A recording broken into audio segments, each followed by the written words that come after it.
Good morning.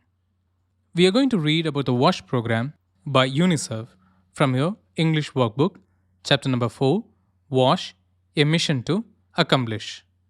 Please turn to page number 20 in your English workbook. Reading comprehension. You know what is reading comprehension, right? It means understanding what is being read. While reading, you need to know when to decrease the speed and when to increase the speed. You need to decrease your reading speed when there is any unfamiliar words or ideas, long sentences, technical and material on which you need detailed retention. Retention means you need to recollect. Then increase the speed when it is simple material, has unnecessary examples, detailed explanation which you might not need, or it has any generalized ideas like sunrises in the east. I want you to use a timer in your mobile phone or tablet or in your personal computer and time how long did it take to read the entire passage. Submit the timing along with the answers to exercise. Before reading the passage, I'll give you a small intro for the content in the passage. This passage is about WASH program by UNICEF. UNICEF is an abbreviation of United Nations Children's Fund, is a United Nations agency responsible for providing humanitarian and developmental aid to children worldwide. There are so many organizations in the world who are working for the betterment of human society. It is just not our union government or state governments that work for the citizens, but these intergovernmental agencies like United Nations, World Health Organization, International Monetary Fund, they all function for the betterment of the society. So, let's read the passage now. Clean water, basic toilets, and good hygiene practices are essential for the survival of children. Without these basic needs, the lives of millions of children are at risk. Every day, over 800 children die from preventable diseases caused by impure water, lack of sanitation, and hygiene. The WASH program is an initiative by UNICEF. WASH is the collective term for water, sanitation, and hygiene. Due to their interdependent nature, these core issues are addressed together. For example, without toilets, water sources become contaminated. Without clean water, basic hygiene practices are not possible. Last year, UNICEF's efforts provided nearly 1.4 million people with clean water and over 11 million people with basic toilets. Water. Safety of drinking water is a growing concern in many parts of the world. Without clean water, children cannot stay alive or thrive. About 663 million people in the world still live without access to clean drinking water. About 159 million people use unsafe and untreated water from lakes and rivers. Clean water resources reduce poverty and increase the productivity of a nation. UNICEF's WASH program is working upon improving access to safe, sustainable, and affordable drinking water at reasonable distances from homes. World Water Day is observed on 22nd March of every year. Sanitation. Sanitation is essential for the survival and development of children. Open defecation is a concern in many developing countries. It is dangerous as contact with human waste can cause diseases such as cholera, typhoid, hepatitis, and diarrhea. Every day, over 800 children under the age of 5 die from diarrhea related diseases. UNICEF, along with government of different countries, strive to build low-cost household toilets across the world to reduce open defecation. World Toilet Day is observed on 19 November of every year. Hygiene. UNICEF's work in hygiene is aimed at nurturing good hygiene practices, especially hand washing with soap. Hand washing after visiting the toilet or before eating prevents diseases such as pneumonia, diarrhea, and respiratory infections. Global Hand Washing Day is observed on 15th October of every year. So, this is the end of the passage. After this, you're given an hand washing techniques and 8 steps to do the hand washing.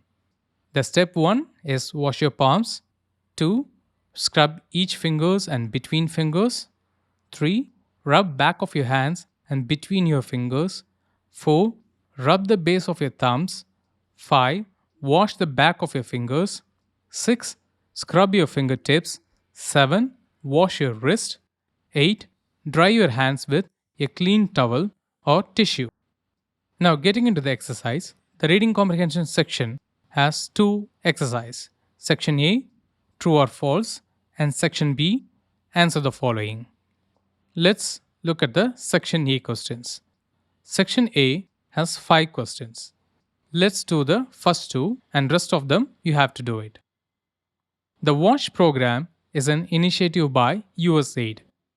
It's a false statement. The WASH program is an initiative by UNICEF. Every day, over 800 children die due to poor hygiene and lack of clean drinking water. It is true. Likewise, do the rest of the questions. Section B. Answer these questions. You have 5 questions in this section. Let us do the first two, and the rest of them you have to do by your own. Question number 1. Which 3 things are essential for the survival of children? It is in the first line of the passage. Clean water, basic toilets, and good hygiene practices are essential for the survival of children. Question number 2. How are water, sanitation, and hygiene interdependent? Water, sanitation, and good hygiene practices are interdependent because without toilets, water sources become contaminated. Without clean water, basic hygiene practices are not possible. Likewise, you have to do the rest of the questions. Vocabulary section. You have to fill in the blanks with the phrasal verbs given in the bubble.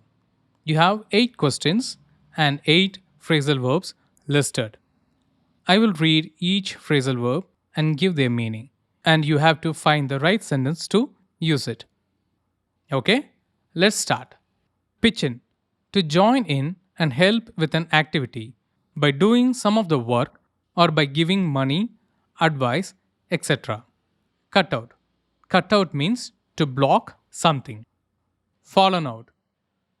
To have an argument with someone so that you're not friendly with them anymore. Brought up. Brought up means to care for a child, teaching him or her how to behave, etc. Look up. To look for information in a dictionary or reference book or by using a computer. Set aside. To save or keep money, time, land, etc. for a particular purpose. Make out. To manage to see somebody or something or read or hear something. Run down. To lose power or stop working. Grammar exercise. You have grammar exercise. You have section A to section F in grammar exercise. These exercises are about simple tenses and continuous tenses. We have learned extensively about simple tense and continuous tense in your English reader. I'll link up the video of the class above and you can watch them to refresh your memory. So you can do the section from A to F and submit the answers along with your assignments. Listening exercise. Listen to the song Prevention by Ricky Cage and answer these questions. You can look up this song in YouTube by searching for Prevention by Ricky Cage, and after listening to the song, you can do the following questions. Or you can scan the QR code given in the book and download the song. Writing section. Imagine that your school has organized a campaign to create environmental awareness among the people of the neighborhood. As a member of the editorial board of the school newspaper, you're required to write a report about the event and the activities of the day. And there are some outlines given for you to use in the report. Why do we write an event report? And who writes an event report? We write a post event report to review the success of an event against the objective of the event. It includes attendee survey about program and speakers and key recommendation for future events, etc. An event report will have a title, date, executive summary, describe the success of the event, pros and cons that came out of the event, analytical data from the survey, evaluate experience of the attendees, and conclude with a recommendation for future events. So who writes this event report? They can be written by event company or by enthusiast or by journalist. Give it a shot. We have come to the end of the class. Please write down the answers in your notebook and submit them along with your assignments. It was good to share the class with you all. Let us meet in the next class and explore more. Till then, adios.